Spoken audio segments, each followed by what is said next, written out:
এখন আপনাদের মনে আসবে যে কভার কতটুকু হতে হবে, তাই আমি বলছি যে কভার মিনিমাম 1 ইঞ্চ হতে হবে। তৃতীয়ত জয়েন্ট কনস্ট্রাকশনের ভুল। জয়েন্ট কনস্ট্রাকশনের ভুলের কারণে আমাদের স্ট্রাকচারের অনেক ক্ষতি হয়,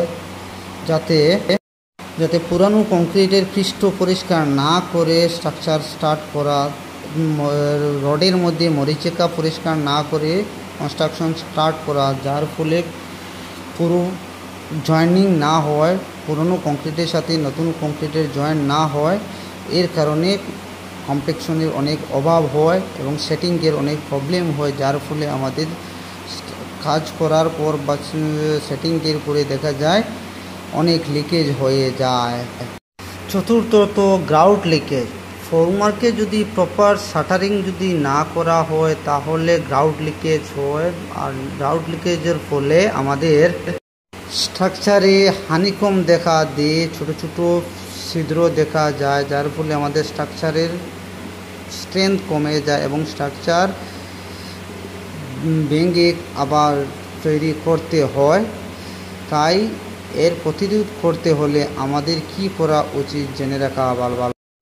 আমরা শাটারিংয়ের লিকেজগুলো ভালোভাবে দেখব, খেয়াল করে ওগুলো লিকেজগুলো মারব, আর লিকেজগুলো যদি ঠিকমতো মারা হয় তাহলে আমরা এগুলো সমস্যার সম্মুখীন হতে হবে না এবং আমাদের স্ট্রাকচার চিরস্থায়ী এবং মজবুত হবে।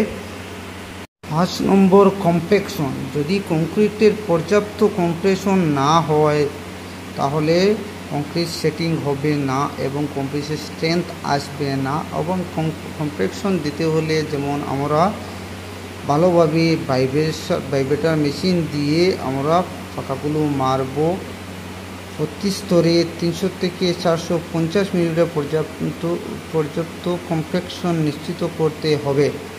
আরও এক ইম্পর্টেন্ট টপিক কথা হলো সেগ্রিগেশন বহুত ইম্পর্টেন্ট একটা জিনিস। সেগ্রিগেশনের কারণে আমাদের স্ট্রাকচার অনেক ক্ষতি হয়। যেমন সেগ্রিগেশনের লিমিট আছে ম্যাক্সিমাম 1.5 মিটার অথবা 5 ফিটের উপর থেকে যদি কোনো কংক্রিট প্লেসিং করা হয় তাহলে ওটা সেগ্রিগেশন হয় এবং ব্লিডিং হয়, যার ফলে আমাদের স্ট্রাকচারে এরকম একটি হানিকম দেখা দেয় এবং স্ট্রাকচারে ফাঁকা দেয় এবং স্ট্রাকচার দুর্বল হয়, যার কারণে আমাদের স্ট্রাকচারের লংজিভিটি কম হয়। তাই আমরা ওটাকে খুব ধ্যান রাখতে হবে যে যাতে কমসে কম দূরত্ব থেকে কংক্রিটকে ফল করতে হয়, প্লেসিং করতে হয়।